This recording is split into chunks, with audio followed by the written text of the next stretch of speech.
Next 1/પાઈ ohm પ્રતિ metre લંબાઈ દીઠ અવરોધ ધરાવતા 2 મીટર ત્રિજ્યાવાળા વર્તુળાકાર તાર પરના એ અને બી બિંદુઓ વચ્ચે 6 વોલ્ટની બેટરી જોડતા બેટરીમાંથી વહેતો પ્રવાહ શોધો.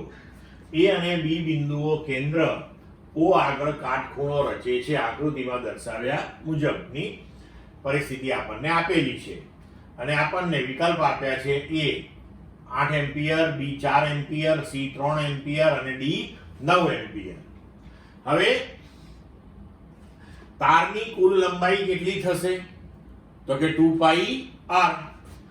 r 2 મીટર ત્રિજ્યા તમને આપેલી છે તો 2 × 2 તો 4 મીટર તારની લંબાઈ થઈ ગઈ. હવે પ્રતિ મીટર આપણને અવરોધ આપ્યો છે 1/પાઈ ઓહ્મ. તો 1 મીટરનો 1/પાઈ ઓહ્મ તો 4 મીટરનો કેટલો?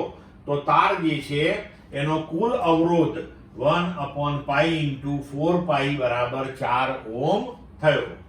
હવે જુઓ કે અહીંયા આપણે આ નાની ચાપ લઈએ તો આ નાની ચાપ એ અહીંયા આપણને કહેલું છે કે એ અને બી પાસે કાટખૂણો રચાય છે.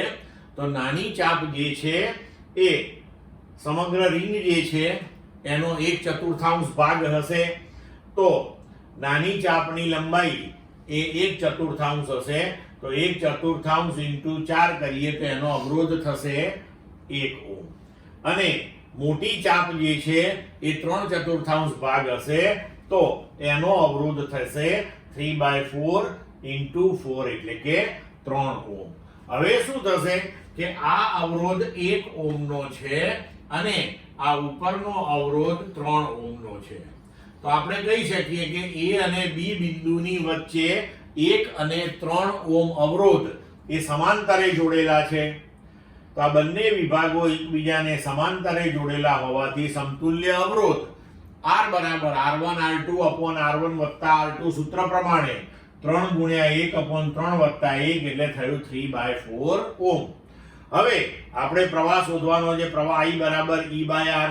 તો E આપણને 6 વોલ્ટ અહીંયા આપેલું છે અને સમતુલ્ય અવરોધ આપણે પરિપથનો શોધી લીધો 3/4. તો હવે આપણો જવાબ થઈ ગયો 8 એમ્પિયર. એટલે કે આપણો જવાબ થશે અહીંયા A. ક્લિયર?